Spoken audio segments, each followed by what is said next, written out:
We'll be dealing more with the European Union to try and feed back information on legislation and the impacts on golf courses to European federations.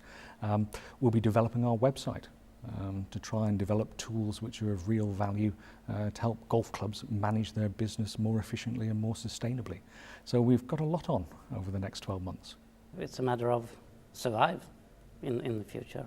The legislation goes much harder and the restrictions are harder and harder too. So we have to be sustainable to survive, both when it comes to inside golf, but even outside too, for the rest of the world who doesn't play golf. That is what I see why. I think we are running quite sustainable golf courses in Iceland. We have not using much money to build courses. It's more or less in the land. It's not we are not moving a lot of earth to make the courses, so they are quite nature in Iceland, and I think that's the way golf was in the beginning, and that's the way we have to build golf courses in the future in a good cooperation with the nature, and so they have to be sustainable. The key is the water management at this time. The other key, I think, is the most important is the speed of play and the cost of run. We talk about the speed of play. The speed of play, a round of golf must be played in 2 balls in 3 hours, because this is the future for the golf.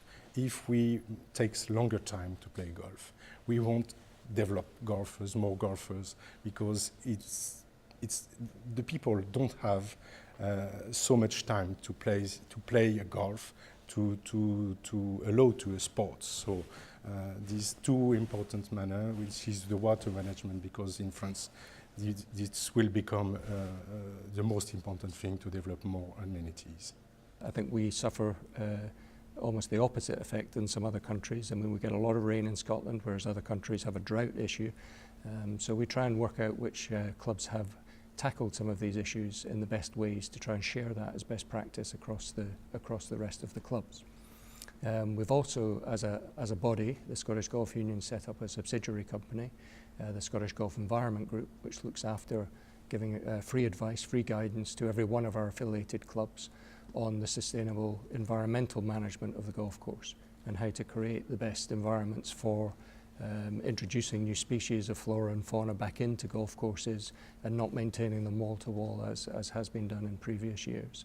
We try and promote sustainable golf course management through a variety of methods, looking at improving the quality of the golf course first and foremost, because that's the product of a golf club, looking at things like nature conservation, ecology, looking at good sustainable turf management, water management on the golf course, and other issues such as landscape and cultural heritage to make the product of the golf club as good as possible.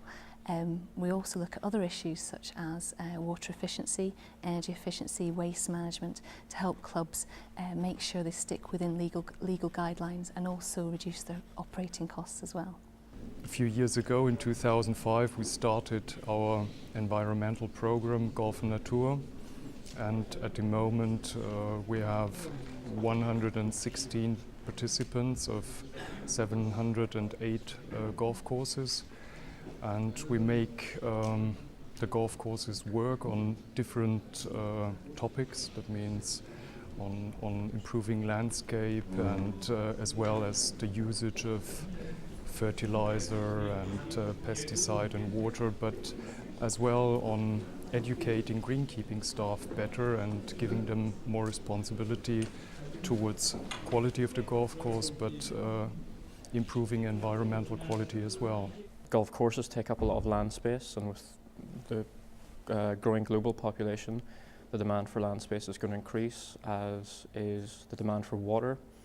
There's going to be more stringent rules on herbicides, pesticides, and these apply to many things, all forms of land management, agriculture, I believe, and golf is part of that as a big land user. So, you know, it's important, and that's something RNA have been really good at, from what I gather, realising is that everything's interlinked. And the impacts golf has can that can impact the wider community and the world as a whole.